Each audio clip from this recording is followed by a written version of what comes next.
I spend a lot of my devotional time in the Psalms, the collection of hymns and songs and poetry found in the Old Testament, most of them written by David, who eventually became king of Israel. He led a very interesting life. I identify a lot with it. Certainly his writings resonate with me. I think partly because I was a thrill seeker from an early age. I enjoyed those adrenaline-charged moments, and I experienced more than my fair share. My dad took me skydiving when I was 15, and I became infatuated with airplanes.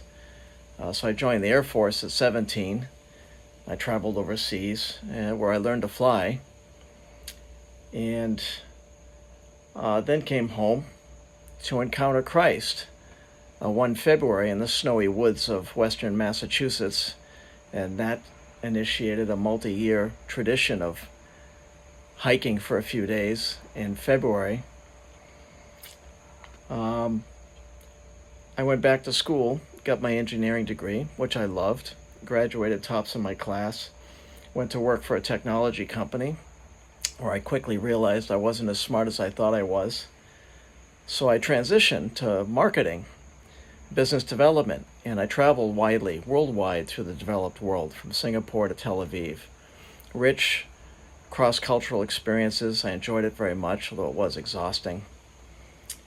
The thrill-seeking didn't stop. I think I tried just about everything. Skiing in Colorado and mountain biking. I learned to scuba dive, going on trips with a work group to the Caribbean. Loved it, just living life, what it had to offer. I eventually did settle down and get married. I got divorced, and I got remarried.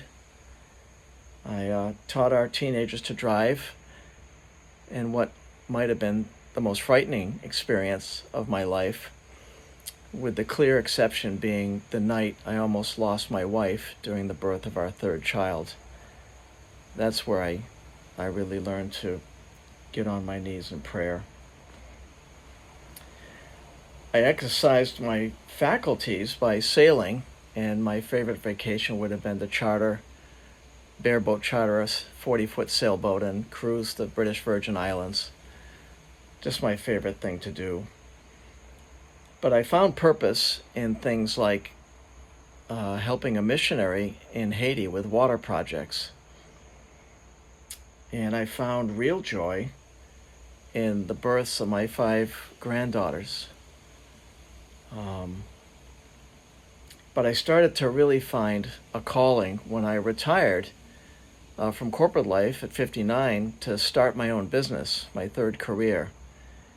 And I found Christ again during those years, a real renaissance in my experience of faith and journey. And I found a late life calling in mentoring younger men. And several guys that I meet with regularly to this day. And what do I share with them? What do I have to offer them? Well, besides the rich life experience, I suppose, I just walk with them through their problems of the day and encourage them in the choices confronting them in that moment. I take every opportunity to point them to Him, point them to their real purpose as well. And as I approach 66 years old, I realize I could have written some of these Psalms. I said earlier I really identify with David. I could have written the beginning of Psalm 62 here, where David writes, "My soul finds rest in God alone. My salvation comes from Him. He alone is my rock and my salvation. He is my fortress. I shall never be shaken." When all is said and done, that's my prayer. I could have written that psalm, and I share that with the younger men at every opportunity. Oh, Father, I don't know who here needs to hear this message, but I pray that you would help them find it. In Jesus' name.